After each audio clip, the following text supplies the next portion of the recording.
thank you very much. When I was invited to this conference, I checked with the organizer what was the topics and urban landscapes, urban cultures.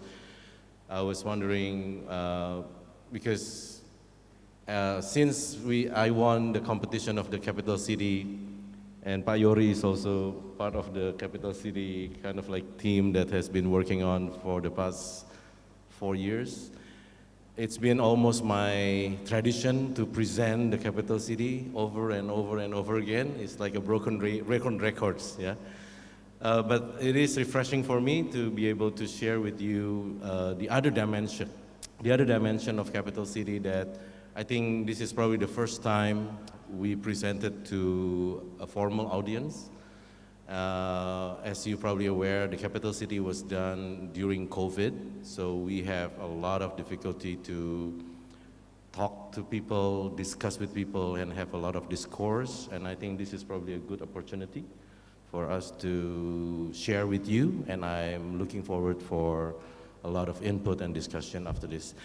Okay, so in contrast with Pa Yori that has really a lot of hands-on experience, even building the villages by hand together with a lot of people, empowering the students as well. I'm very inspired by that. What you will see probably here is, sorry, next, atau gimana? Okay, so I'm gonna divide the next probably 40 minutes of discussion, of the presentation into two parts. Quickly, just looking at the design philosophy and the planning of the capital city. Slightly more urban design or master planning scope, which is probably a bit big and overwhelming for you all. But then I'm quickly gonna zoom into the second topics of the cultural weaving of Negara Rimanusa. This is the effort where we were tasked to actually have one of the transformative of the culture of, capital city is not only just a physical building. We want to build a civilization, and it needs to be transformed, right? And the transformation, one of the transformation is the transformation of the nation and state. We call it transformasi budaya dalam berbangsa dan bernegara. So it is quite a bit Indonesian term, but it has to do with how we as a nation can be represented in the capital city. And capital city is such a specific and very particular projects that it needs a lot of digging, and I think we need more time. But in reality, we don't have the time. So I think I'm just giving you the background of the setting of the capital city. And sorry, next. Okay, so I guess I start with our former president, the seventh president of Indonesia, Joko Widodo, who basically, he's the man behind the gun, basically having all the inspiration to do the capital city. Just a quick one. Three kind of pillars of reflecting national identity. This is something that we will be talking about a lot because, and this is something that become a brief for our team since we won the competition, that we have to carry this forward. So national identity, second one is sustainability in social, economic, and environment, and smart international and standard city, international standard city. If you probably look into these two, the first and the third, you need to show that we are Indonesian, and that hints to that 17,000 of islands and 700 of tribes of Indonesia. How to reflect that in one space, in the physical space that it needs to be understood, needs to be not necessarily shown, but okay. It's also need to be narrated on its own as a built environment product. So, and yet it is also needs to be international and smart and futuristic and far-reaching to the future. So we are in that situation where, because a lot of the association of Indonesian culture, you may probably agree with me that it is the batik, it is the traditional houses, it's the traditional dances, it's the traditional, a lot of them is traditional, and smart and modern and future may not be easy to associate with this sort of values. So, but then again, if you look into the statement that it is not just a physical representation, it's also a physical, it's also a representation of the progress, realization of equity and economic justice. This is for this vision of civilized, advanced Indonesia that lives forever. Peradaban rakyat Indonesia yang maju dan hidup selamanya. It means it's a civilization. It is not only just physical building. It needs to transform the people, the mindset, the culture. So it is a very high task for us to interpret. And just to give you the snapshot also, another difficulty that I'm facing, we are facing as a team, especially on point number 2, it is also very highly ambitious in terms of sustainability. So it is also technically challenging because it needs to be zero emission. This is probably the first capital city with zero emission aim in the modern history. 80% renewable energy, low carbon, 10-minute city.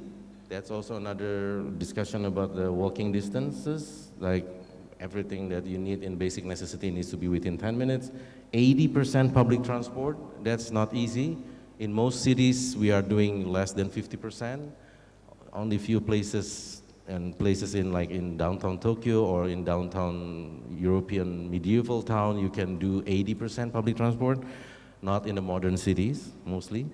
So, well, we won the competition anyway, which we thought that this is, yay, very nice, yeah? But in reality, this is the starting point of a very long and disastrous sort of like experience, yeah, Pak Yori, yeah? Because we come up with something that very quite technical, but then it is not easily understood by the politician and also for the decision maker that they are multidisciplinary people, they are not necessarily always understand the essence of that. But I think I want to just give you an idea, the name of Nagara Rimba Nusa is the title for the project. Nagara represents the state or the city or the civilization. Rimba is the word for forest, which is we are doing, the capital city is in Borneo, if you may not, if you are aware about it. Borneo is the, what you call the capital of the forests in Indonesia or even in the world. And then also Nusa as a notion of archipelago, which is something that also become the word for Nusantara, which is what we think that that's the commonality and the values that we have.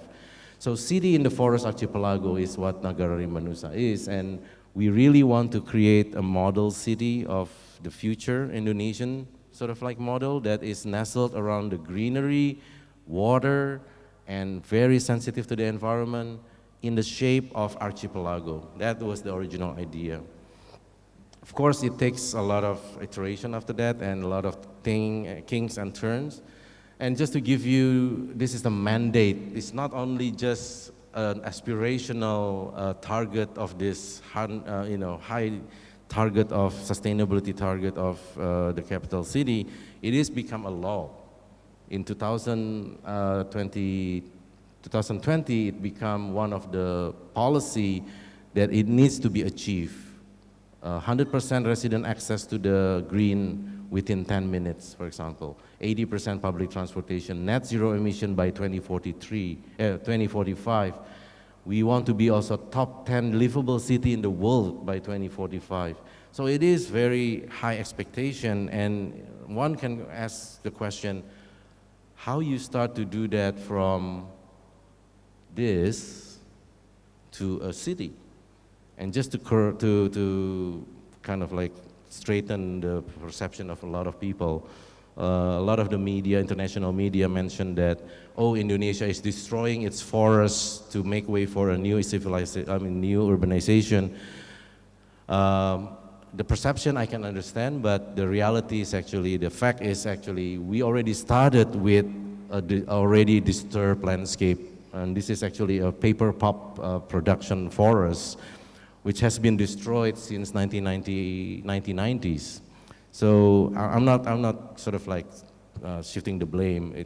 Basically, it was already destroyed since the 90s. So it's not really, we started by clearing up primary forests, but it is actually a shame, yeah, that we already done this in the past. So what we're trying to do is to coming back to this and reclaiming the forest and bringing back the nature into the city, into the capital city project, and hopefully this landscape will change.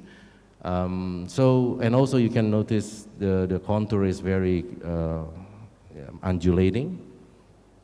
And we come up with several approach, and I think hopefully this has helped to also shape the understanding that I think in order to create a new civilization, the principle, the fundamental principle is very important, and where that principle came from is also embedded heavily from our way of values and also culture in Indonesia, that we have to respect the environment. We need to come back to the environment as a clue. We call it Mother Earth, yeah, Ibu Pertiwi. And we also know that the more you go against the nature, the more problem that you're gonna have. So, and this is a clean slate. This is the golden opportunity that if you want to do it right from the beginning, let's do it with all the technology that we have, with all the capability that we have.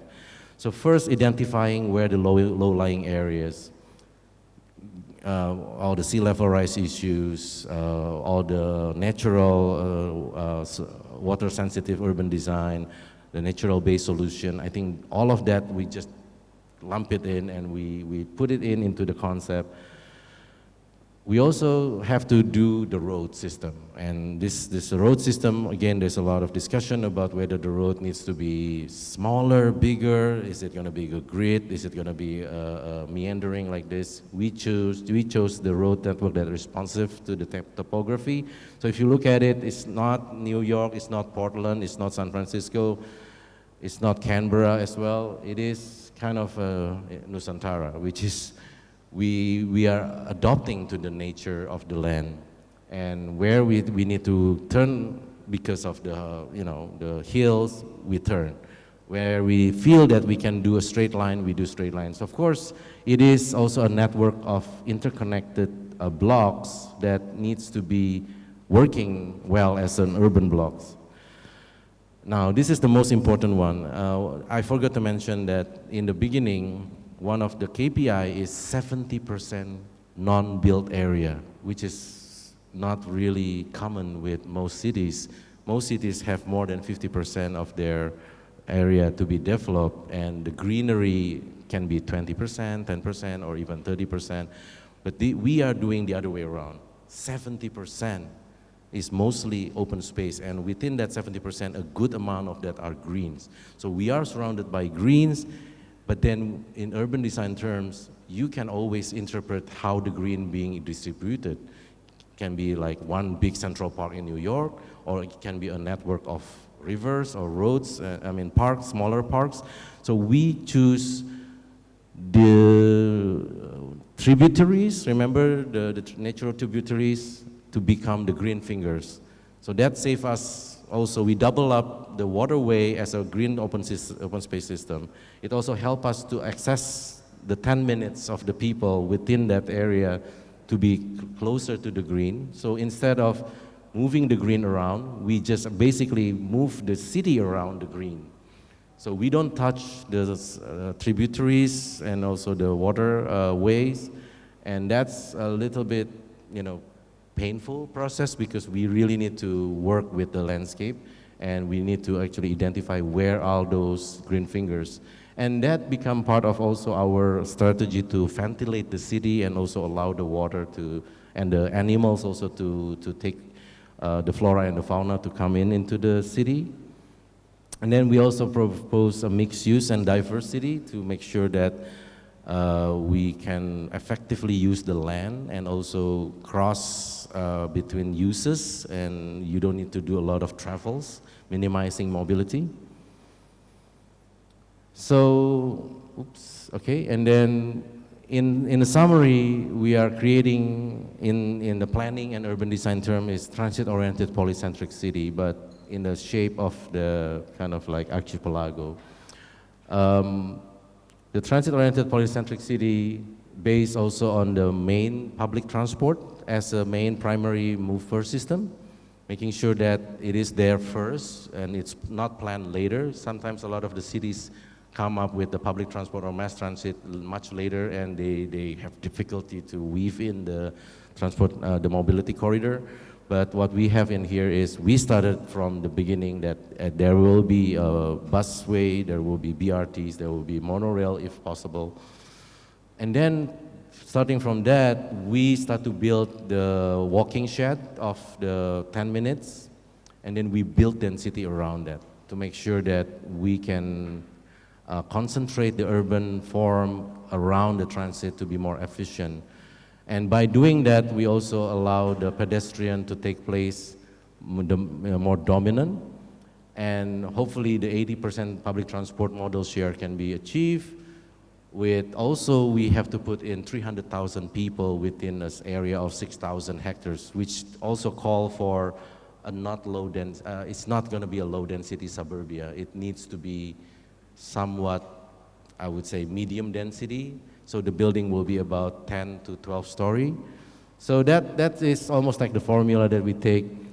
And just surprisingly, this approach also coincides with the idea of putting that archipelago concept. So instead of surrounded by water, it's surrounded by nature.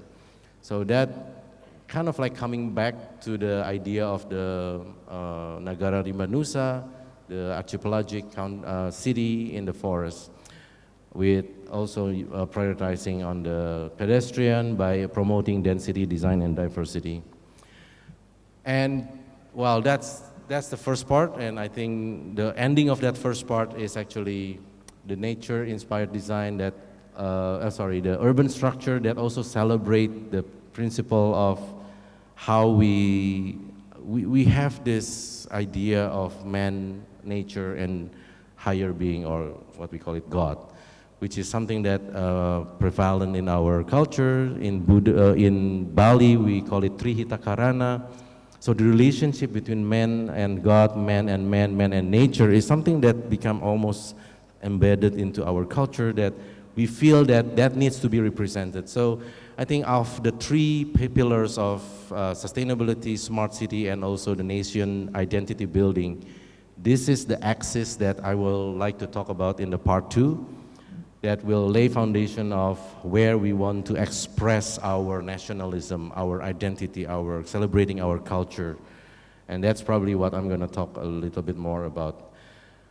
And of course, we have the executive, judicative, and legislative. While we are at it, we are trying to also crossing it with the trias politica system of our government. Now, remember that the president's mandate is to transform. It's almost like, we call it transformasi budaya, yeah. It's cultural transformation, but I think cultural in the broader terms. There are 5 transformative effort that is actually required. Nature preservation, nationalism, I think that's the second one that I would like to talk about more. Living, or in sort of like residential, sort of like the way we live in the new capital city, the way we move around, the way we work. So these 5 action, I will quickly just snapshot that, and just to give you an idea also, I'm giving a hinting of the nationalism, where the axis there, we're gonna talk about that quite a bit. And just to show that Yori Antar is also working with me on doing this, we call it national totems, yeah? And that's where we want to show a little bit about the nationalism. First, we talk about celebrating the beauty of Indonesian nature. Pak Yori, just now and earlier, the diversity of the landscape, the nature landscape, already shown that Indonesia is rich with biodiversity. It's not just flat, boring, sort of like savanna, but it's also volcanic. It also have a lot of hills, a lot of variety of flora and fauna. which we want to celebrate. I think we want to bring back, within that 70% of non-built area, we will bring back the indigenous and also endemic flora and fauna. So we need a place for that. And I think within that axis, we also put in an area where we celebrate the diversity of Indonesian landscape and ecology. Not only in the axis, but it's also happened everywhere, but this is probably one of the display area where we put in also the national flag, and we will put also the Indonesian Nusantara forests below that. And then we have the ecological connectivity, biodiversity, and rainwater harvesting. Next, we'll bring back we'll try to also address the carbon sequestration issues and also the 2 degrees Celsius of reduction of heat. And the second one is transformation in nationalism. This is one that I would like to talk about, which is the axis itself. This is where we want to showcase who we are, our identity, our nationalism, our story, our diversity, and our unity in one place. Transformation in living also, we want to make sure, we want to also change the way we traditionally live in the suburban context into more sustainable form, more shared living spaces, smart and green, and we also try to create a future villages and more collaborative in more efficient and sort of like compact living. The way we move also, we focus first more on pedestrian and public transport. We open up a lot of the barrier. Usually in Indonesian cities, we have a lot of fences and a lot of setbacks. We open it up. We giving more priority for pedestrian and activity on the street, and also interconnect between building instead of going back and forth with cars or down and up from one building to another. We interconnect them, knowing that also the city landscape is very undulating, so we need to connect them in a more efficient way. And then also part of the working area that we want to make sure that when they work collectively and closely and collaboratively, especially among the government. Okay, let's go on the second one, and I have 15 minutes, which is almost impossible task for me to do, but let's just go at it.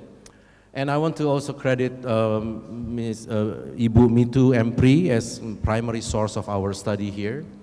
I think we want to dig down, deep dive a little bit more about this identity and cultural notion of Nusantara, and I think we already start as a word of Nusa and Antara is basically authentic culture of archipelago that become our Nusantara values, and I think this is distinct for us. This is something that we keep looking at, what make us different, what make our capital city not looking like Putrajaya or not looking like Canberra or Washington DC.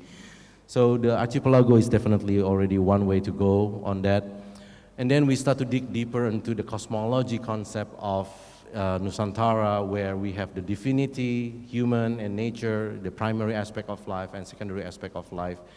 I think we all understand that there are certain places for all this that needs to take place, and it's already take place in the history. Borobudur has that also. A lot of this also transform into a different way of each culture represented, and I just want to add a little bit more notion that we do have three different eras of megalithic culture, which is way thousands of years before kingdom's time, which is there are 7 pinnacle of cultures, which is the tribes that I think Pak Yori also mentioned about the tradition of the one that is starting to be diminishing, yeah.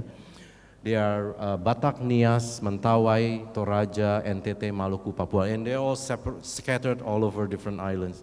And that's one of the foundation that I think needs to tell people that we used to have this, and I think it is still there, and it's almost kind of like extinct. We need to preserve that, we need to keep it, we need to put it back into the national stage.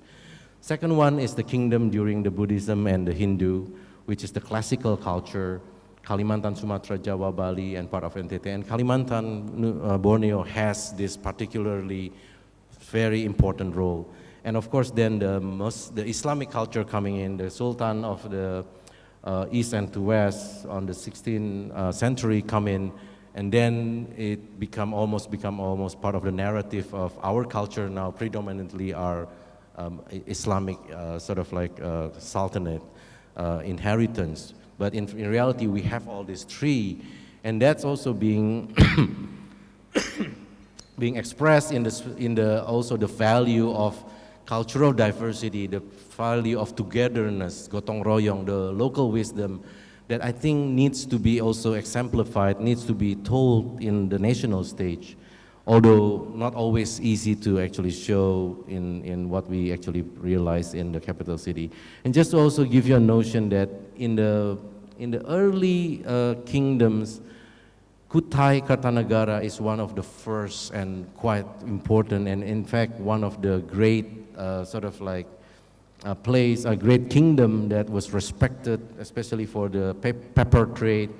And it's also something that starting one of the oldest kingdoms in our Nusantara story. And I think coming back to Kalimantan definitely resonate with coming back to the greatness era of Indonesia that we want to celebrate. And then the notion of also lining up a city towards an axis is nothing new in Indonesia as well. We have the kingdom of Majapahit having that. Even here in Yogyakarta, we have also the notion of the axis of pointing to the mountain, and then we have the people, places, and we have nature, like either is it an ocean or is it a forest. It is an organizing cosmology of Indonesian ancient cities that I think needs to be noted, that because a lot of the, I would say, perception is, oh, Indonesia is doing another capital city axis, so boring, right? You are copying from different places and Western model, but actually Indonesians have that since the 13th century. Next. So we try to start lining up our own version of axis. Of course, the palace, state palace is one of the top, but behind it is the hill. And typically in our city axis in the kingdoms, the mountain is the thing that representing the divinity, the god, the higher being. We don't have mountains, volcano in Borneo, unfortunately, but we have the hill behind it, which we kept, and that's become the set of the stage for the divinity. Along the middle part is where we have the human area and nature at the base, which is the Balikpapan Bay and the mangrove forest and also the river riparian. So somewhere in between is where the human is. But then we try to, this is 4.5 kilometer long, and we start to do the segmentation of that. We divide it into nationalism, which is where we start to show the civic space, especially with the palace in it, the journey of the past, present, and the future, the journey about how we gain independence, the heroic time. I think we want to talk about that in, especially in this segment, the three segments. And then we also talk about the community, is talk about us, the people, the culture, the diversity, the art, and the celebration of our people, and also the celebration of the diversity, and also the nature at the end. So within that segment, we want to continue with that. And then we try to also put in the idea of the national identity and national character to be reflected in as a combination of the national image. And that national axis is the way we want to show where this reflection is. We have our divinity, human nature. We divide into 5 different segments: the government complex segment, we talk about the national segment, nationalism segment, the journey segment, the community segment, the eco park segment. So it's a sort of like a spectrum of divinity, human to nature. And we start to come up with what we call Plaza Bineka, which I think I want to talk to you about a little bit more, how we come up with that, how we actually come about to show one of the capture of this journey of the Plaza Bhinneka is where we want to celebrate all our 700 tribes and 34 provinces into one location that represent all. And also we have the Pancasila Park, which is also become part of our 5 principles. So just to give you an idea of the different segments of the axis, and a little bit more sort of like academic background about how we start to differentiate, how we can come up with a framework on culture of nation, budaya berbangsa, and culture of state, which is budaya bernegara. And what would be the elements that is contributing to that, which is the Nusantara culture, the identity, and we start to come into the images and symbolism and icons that needs to be used to represent this cultural transformation. And it's based on the pinnacle of the culture, which is the seven tribes of the early Indonesia, and it become part of the identity building in the form of the, we call it images, symbol, and icons of Indonesia and Nusantara. And I think we also think that this is again open for discussion, but I think it doesn't need to be traditional. It could be also coming into, transform into a modern icon, which already starting to happen in many places in Indonesia where we want to relate that. And I think you cannot help that we need to adopt and we need to transition and synthesize into a form that is new and creating a different sort of like identity, a different format, but with a similar idea and identity. So we try to do symbol, icon, and index, and also the process of interpreting using the metaphor, dynamic, and dialectically. And this is with certain criteria of which will be a symbol and the form that is very strong representing Indonesian identity, and also can represent identity and can represent also some type of locality in Kalimantan. So for example, in Borneo, we have orangutan, pakis, kalpataru, Garuda as an element, and also the cultural elements in level 2 and level 3, which we want to show it, for example, in one of the idea of the kalpataru, which is the tree of life. In Indonesia, mythology is there, but the actual trees is actually there too. And it is also shown in many of the relics and many of the story of our culture, which we will start to extract that and start to bring that into visual components that is represented in one of the element in the capital city.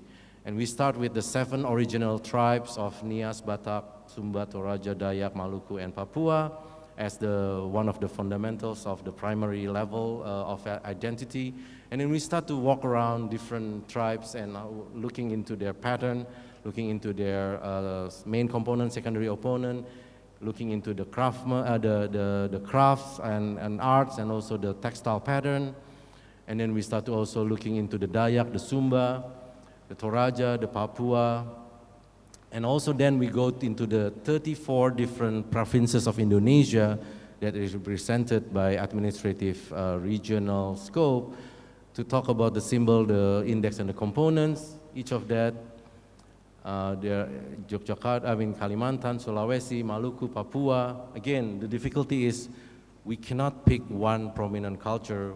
Maybe one will think Java is one of the prominent one, but we cannot pick only just Java. We are a nation of so many different cultures that we need to extract that. We need to be able to come up with a language, a form, a representation of each of them into one collective space. So we start to bring in that elements, and then coming in from a different aspect of our cultural artifacts. Next. Yeah, and then we start to be able to sort of like funnel it into a more simplified modern form, into more like a typographic and visual component, and that's implemented into a statue or a totem. And that's one of the way when we do the schematics for this totem, where we have the indexes, the symbols, and then also the cultural identity. And each of these is different from one place to another, one province to another, according to their identity. So for example, the national axis totem, and we have the 34, yeah? Next. This is Nusa Tenggara Barat, where we have the primary element, we still keep in the one of the 7 sort of like original, the pinnacle, but we also have the Sumba pattern in here, and we have also the indexes coming from Bima, which is the local. So we have the national, the area, and also the local area to be represented into one totem. And we start to put it into the element of landscape. In the landscape, this is the human. This is about 18 meter, ya Pak ya? 18 meter tall of the totem. Next.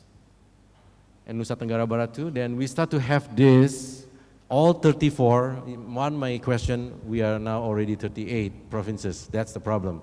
When we draw this, our provinces was 34. Now it become 38. But we spare the space for people to add the totem later on. But then the narrative in there is, during that time, we agreed during the 2020 to 2021, when we formulate this, the capital city was 34 provinces. So each of the 2 provinces has their own representative totems, but we also celebrate the diversity of the landscape of Indonesia, the paddies, the valleys, the hill, the forest in one. So this is truly a celebration of an axis that is very Indonesian, if you may contrast that with the Washington Mall, that is very flat and very plain, and is very modern, but we are much more diverse on that. It's starting to take shape.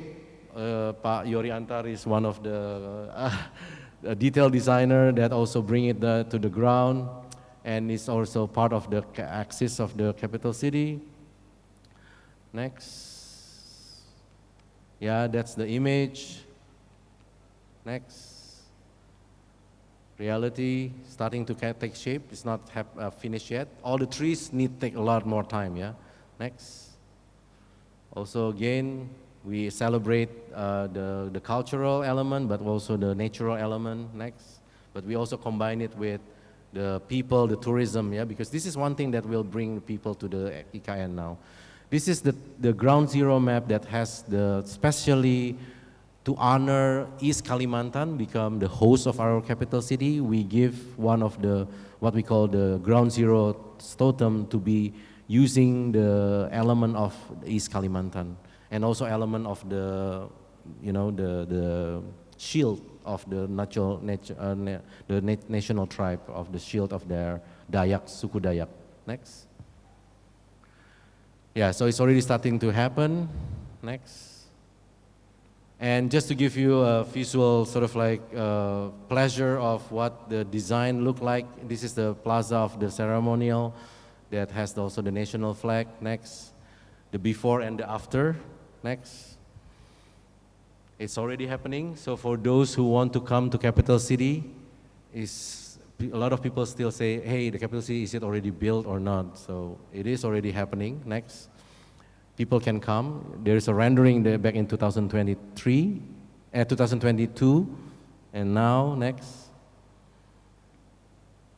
Next, yes. Not bad. It's kind of like close to, although Pak Yori and I know very well what was the difference between the rendering and the reality, but it is already shaping up pretty well. Next. It is also another rendering to the National Palace. Just to give you an idea, I'll just give you information. The Garuda shape is actually nothing to do with us, ya Pak. we don't pick the state palace that looks like Garuda, but our president really liked that. So, unfortunately, well, anyway, it's already there. We just have to accept that. Next. Yeah, not bad. Although, again, the Garuda is becoming a little bit more scary. Next. Thank you very much.